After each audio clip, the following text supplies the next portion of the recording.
I want to do some clickety clacking sounds with my keyboard, with some puzzles, and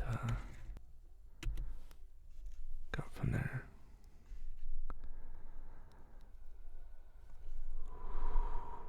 I like the way this sounds.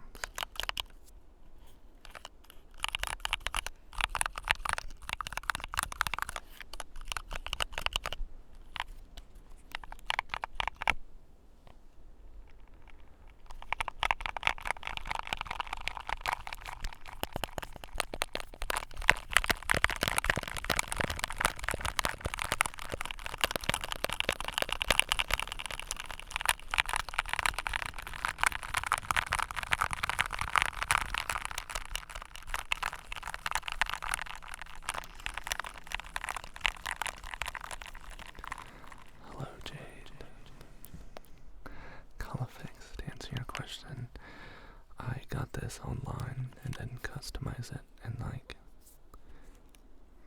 modified it to make it quieter and to make it more useful and to put my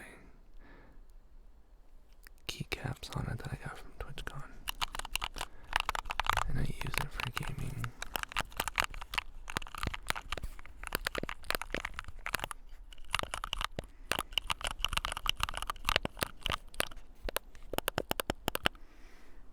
I like it. Cheetosaurus Rex is here. Hello.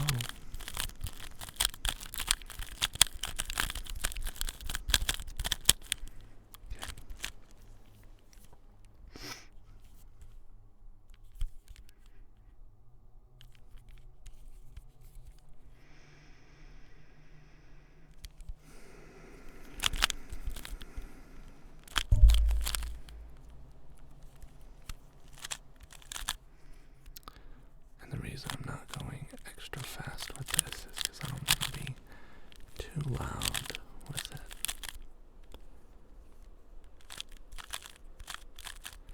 In fact, I think forcing myself to go more slowly is improving my technique. So,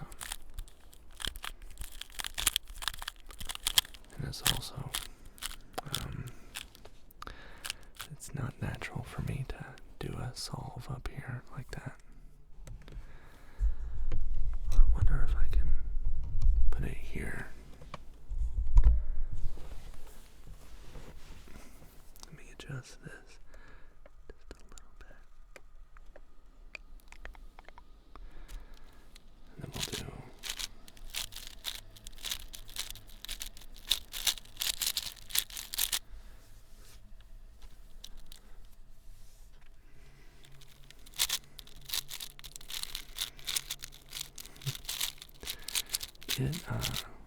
thank you for your kind words. Fairy Raven says I make it look easy. Thank you. I wouldn't say it's easy, but it doesn't require a superior intelligence or anything. I am proof of that. I'm not anyone special. If you can type, then you have the ability to learn how to solve a cube. Now, a 4-layered puzzle like this one, because this is a regular Rubik's Cube, but the one with 4 layers is much more difficult. Or, I mean, it's difficult, but it's also, I think, mostly about patience than it is about, whether or not it's hard to do. Right?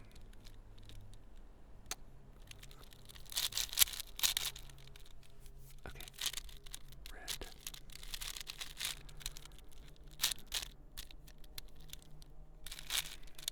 Not red. Green. Now we're do red.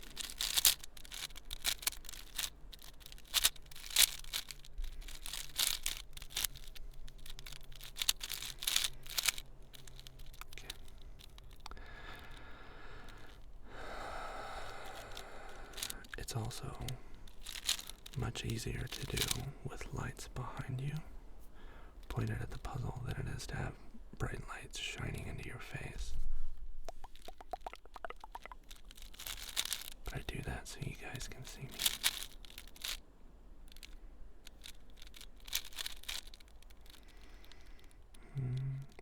Blue, it's right there.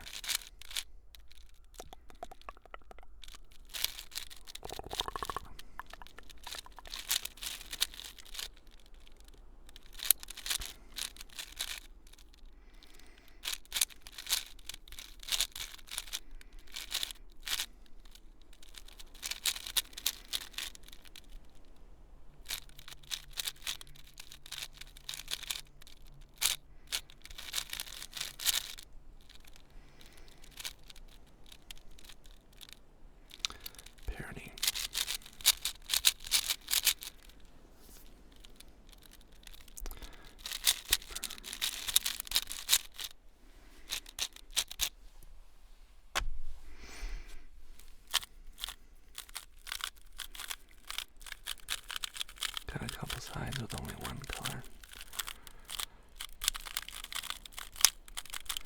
Thank you guys.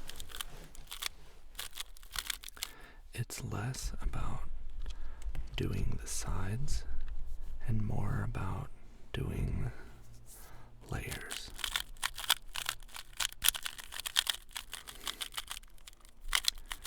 Yeah, sometimes you don't have to even look.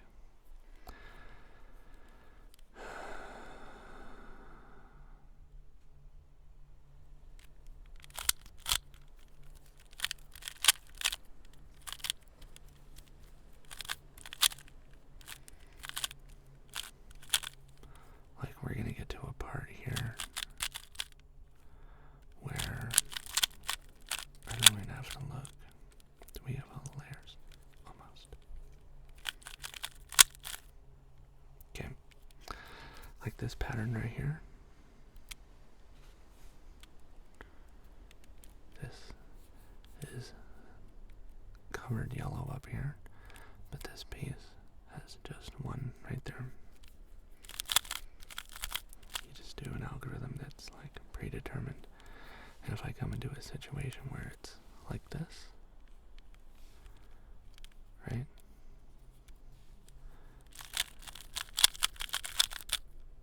You don't have to look because it's something you know. Kind of like whenever you're typing your name on a keyboard.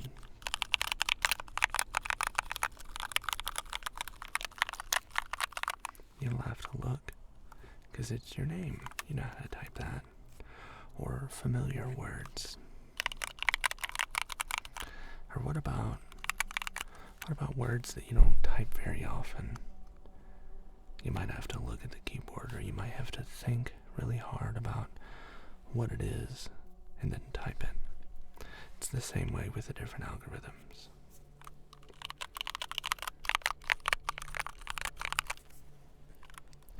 How long ago was the first time you solved one?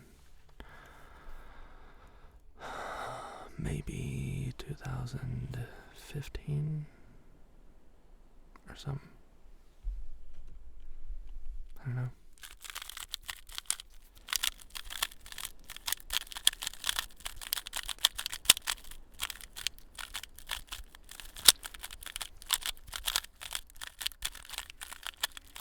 But yeah, this puzzle is called the Volk.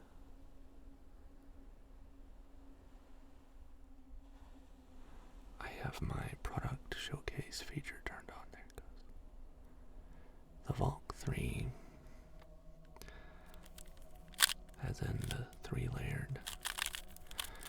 There's a speed cuber, goes by the name of Matt's Volk.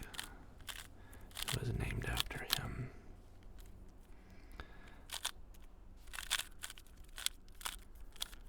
The thing is 55.5 millimeters in dimension, and that's to commemorate his world record that he got of 5 seconds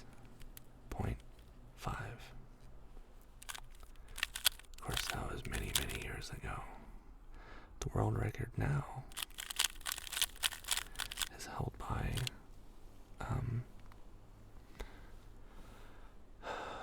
Parks, Matt Parks.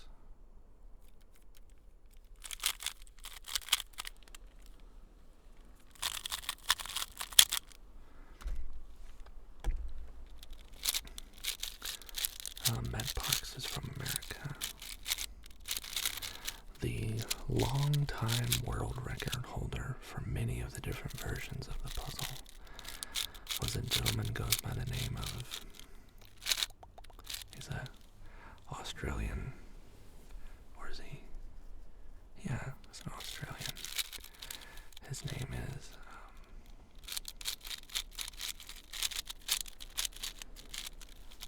sorry, my headache is making it very difficult for me to recall information that's so basic to me.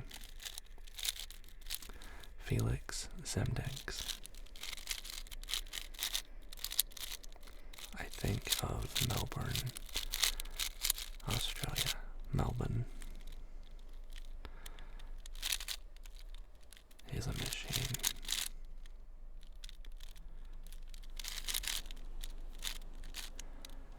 But I think,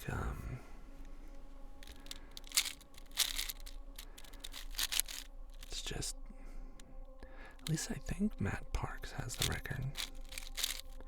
It used to be held by, someone from China. Now it's held by an American. And I don't know if it's going to be broken anytime soon. You have a headache and you're solving this, Emo. Thank you. Yeah, I'm not sure if this is helping or making it worse, or I don't know. Bruh. I have these two pieces messed up. You're gonna solve a 4x4 on stream? Oh yeah, I'm gonna solve a 4x4 on stream again. I've already solved it at least once while we were talking.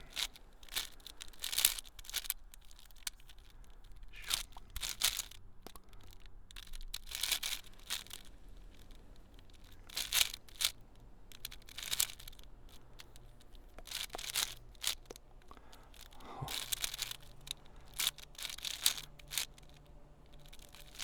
At least, I wonder if this is helping. Or if it's making it worse. My headache, that is.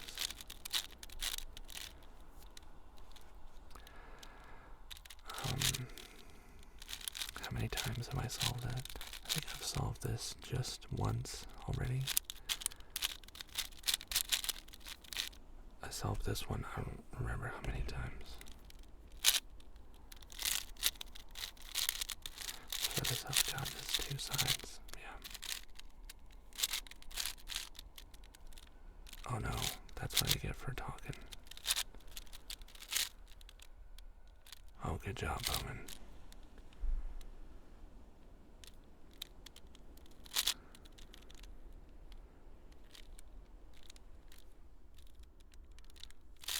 Oh, wait.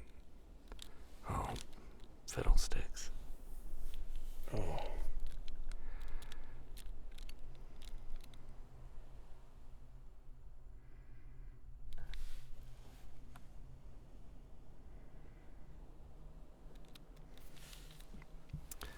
I could scramble the whole thing up,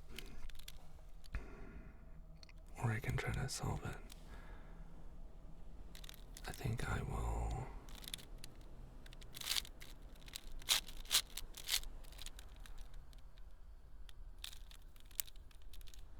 Okay.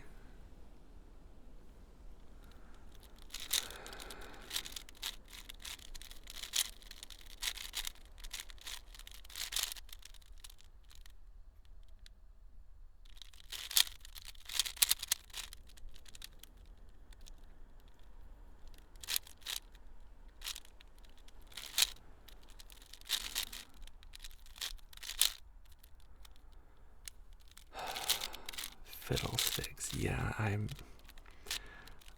Fiddlesticks, it's an obscenity, an absence of an obscenity that I use to, okay, now I can do a T-perm with my left hand. Let's see if I can do it, right? A T-perm, it's where these two have to switch and those two. iPod Frog is here, hello.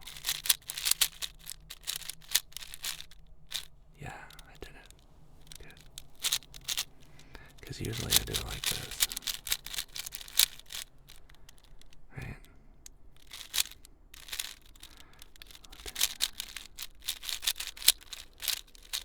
It's like I have to mirror the same actions with my other hand. And that's my method of solving these puzzles. Is to, if there's a case where it's flipped around the other way, instead of learning a different algorithm, I just do the same algorithm with my other hand.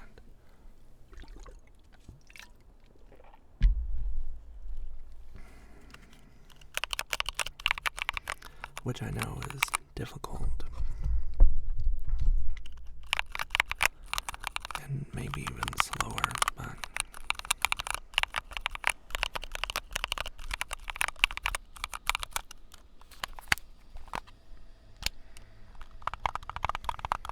that's just how I do it.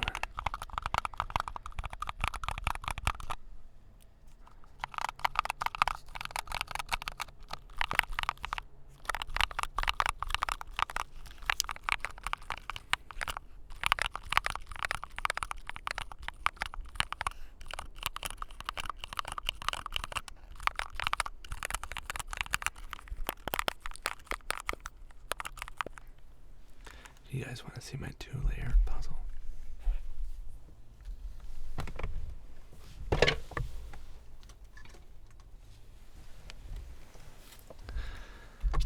We call it a 2x2.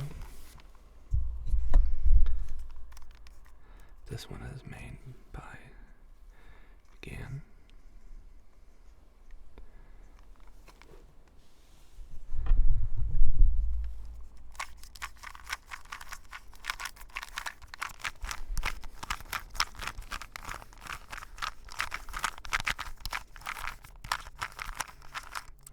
Doesn't that sound wonderful?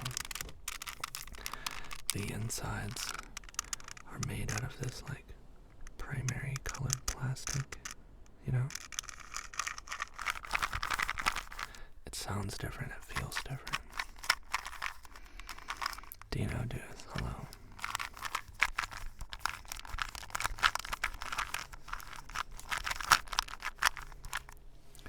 And the way you solve a 2x2 is kind of the same way as this, but you only do the corners. But similar to a 4x4, you don't know which side is going to be the red side because there's no centers to it. Hey, Pepper Brooks, thank you for the lurk.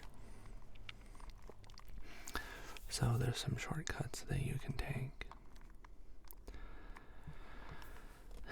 And the way I solve them is I do it color neutral. Meaning with these other ones, I solve the white layer first, and then I work up from there, do yellow last. It's just so I can recognize the cases more easily that way. But with a 2x2, I find it just as easy to be color neutral.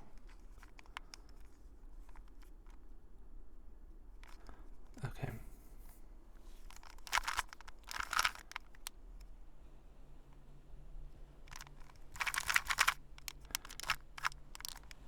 And then trying to remember those algorithms is difficult. It does seem more difficult, but it also seems more easy, but depending on what you think about it.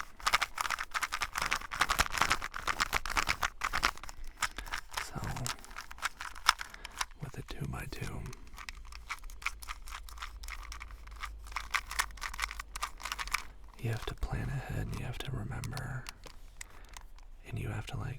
execute all your moves very quickly.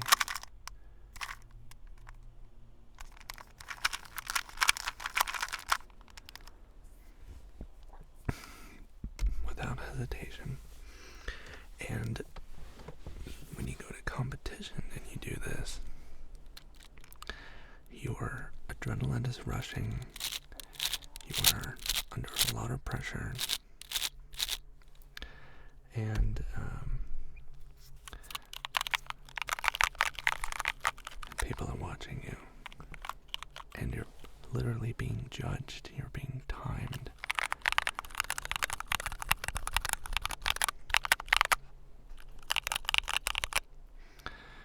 And so your adrenaline is going, your blood is like pumping, and therefore the blood rushes to the back of the brain instead of the front, right? Instead of the prefrontal cortex. So your fine motor skills are up here, and when the blood and the adrenaline is going, the priority is being put to the back. So your movements are less accurate, and it's hard to remember. And so part of speed solving is staying calm.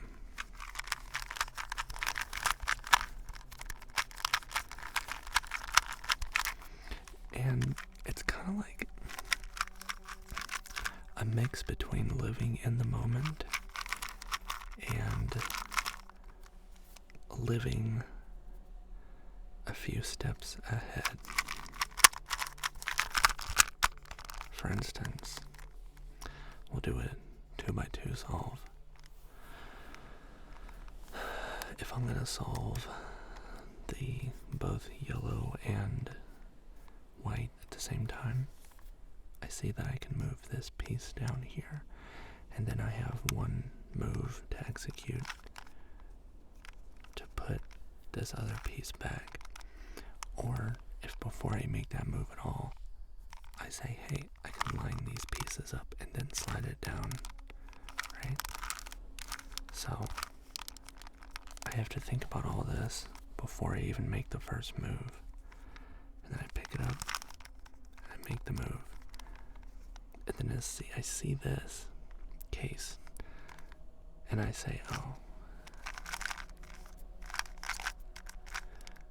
I also remember that on the bottom I have yellow, so I can move this piece up here, execute that move, and it makes the top yellow and the bottom white. And then, seeing that I have these two bars here, I know that when I do the next move, I'm gonna have to spin the top twice. So I think about that next move while I'm doing the current move. Oh, that's not. Oh, I don't remember what this algorithm is. There we go. Sorry, I had to put my muscles in a particular position and now see that that's here. So I don't notice it after it comes up. I notice it before it comes up. So it's kind of like, they call it look ahead. And it's especially important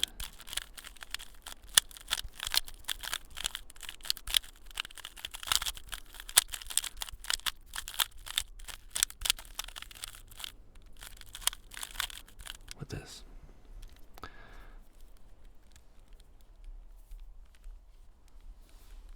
Okay, I'm gonna move this top layer over here to line this piece up with that,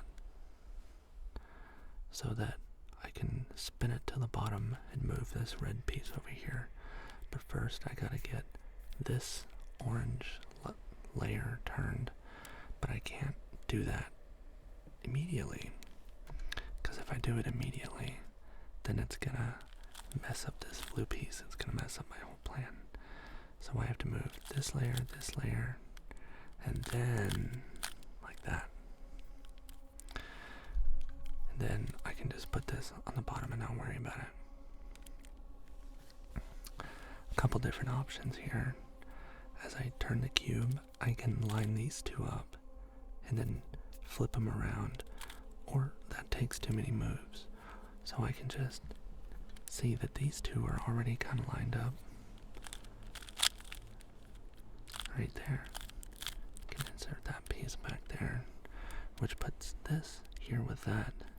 I'm also keeping in mind that this piece might get flipped around so that I can more easily line up with that. Hi Colifix, yeah, I'm feeling a little bit better. So this is an easy insert right there. These are lined up, so I might as well take the time to put that in there, and that perfectly lines up this pair so that I can execute this move. Wait, how did I?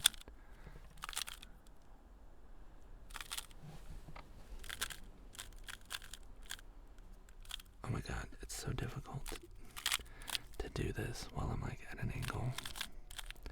You line up the pairs, put them in. So thinking about those next moves is essential. Oh, I got a PLL skip. Cool. Nugget Man, hello. Good to see you.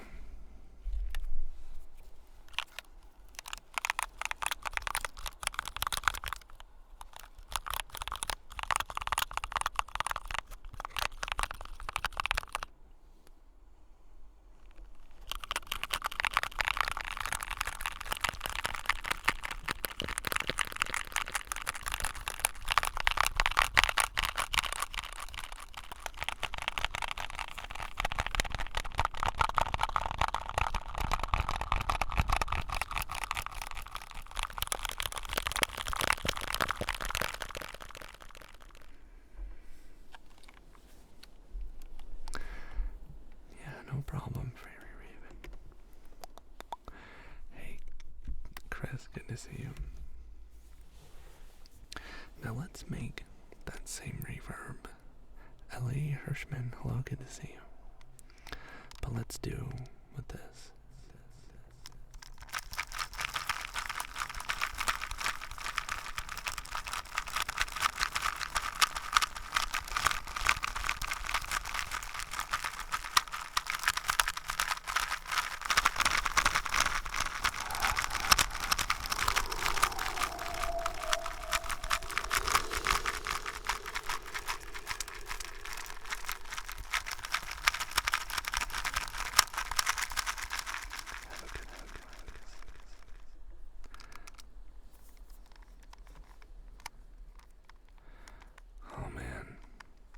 This is almost a difficult decision. So I use the Ortega method where I can solve one layer with a certain color regardless of their position. It didn't solve all layers with only a few algorithms. So I can either say, hey, I can take this piece and flip it around and then put it down there, or I can say, these are already matched up. Hello, Dog Wrangler. So I'm going to go with that, with yellow on the right.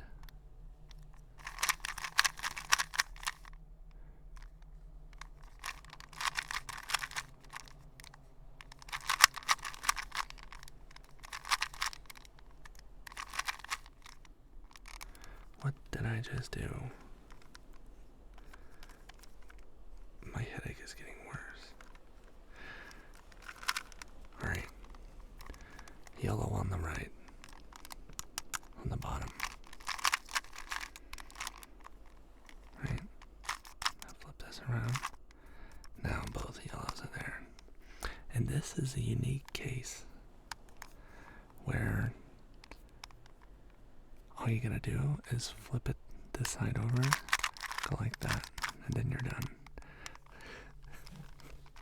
It looked like the whole thing was... Do you see? In fact, I can preemptively go like this and flip them around.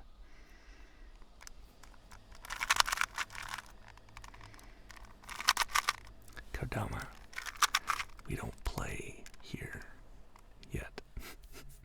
Good to see you.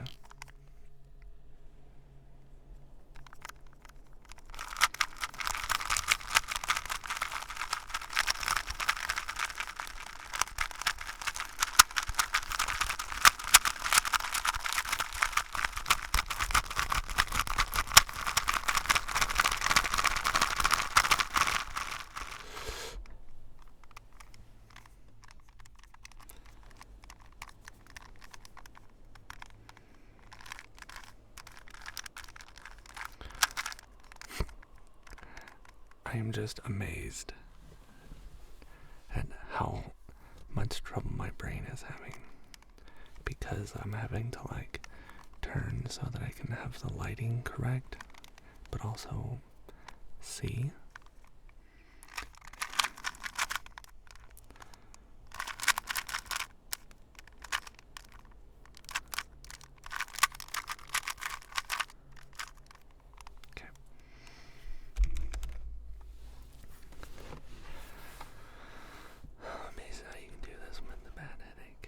Thank you, yeah, I'm amazed as well. And I love how each of these puzzles sounds different.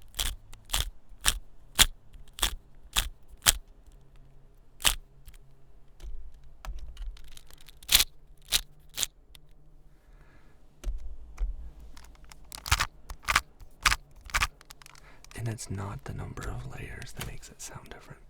It's the type of plastic, it's the shape of the materials, it's the type of lubrication I've used, it's how much I have worked it and broken it in.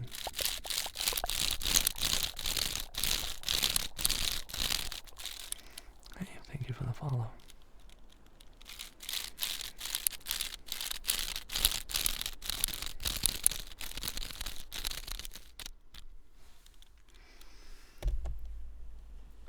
I don't have any other puzzles within arm's reach, but yeah, that's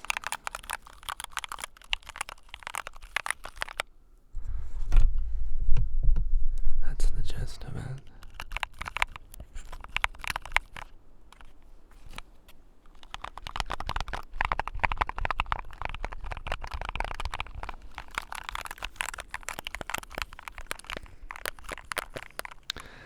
Kodama asks, are they called something beside Rubik's? Yeah, they're called twisty puzzles, is what people call them because they twist.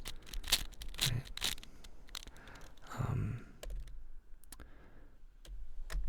But in the cubing community, we call these a 3x3. In China, they call it, I think the magic cube is what it translates to.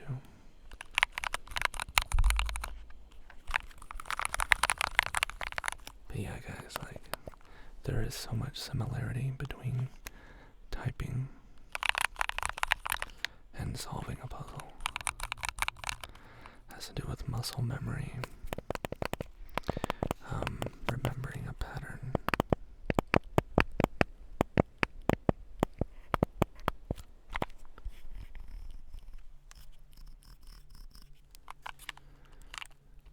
And then executing the move.